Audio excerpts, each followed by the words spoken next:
Hello, welcome to today's pro tip. Today we're going to be going over how to tell if your bottom pressure roller is worn out. And what we have happen is that customers will be able to run a 100-pound text, 80-pound text for quite a while, and then they run into problems with the sheets wrinkling or issues laminating the thinner weight papers after usage and wearing out the machine. And it's fairly simple to replace, but just thought I'd do a quick video to show how to check if your bottom pressure roller needs replaced or recovered.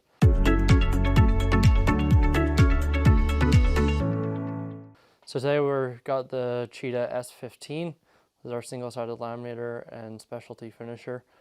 And I've got 5 strips of paper already lined up in between the bottom pressure roller, rubber roller, and the chrome nip roller.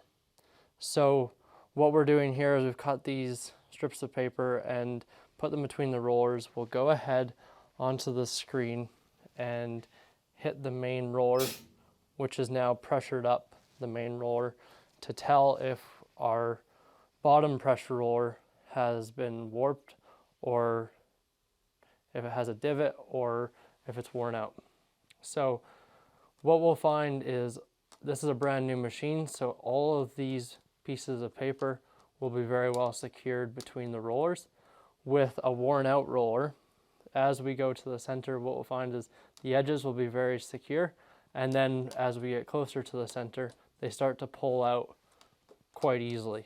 What that means is that you've got a path worn in your roller and that you're going to have wrinkling on thinner weight papers. It may be fine on the thicker 350 GSM, 100-pound cover, all that, but as soon as you start running thinner weight papers, you run into the issue of wrinkles. So just to go over it again, these are all secure, meaning that every part of our roller is the same spacing, and we have a good, secure, and brand new nip roller. Thanks for watching. If you have any ideas for further videos, please let us know in the comments below. Thanks.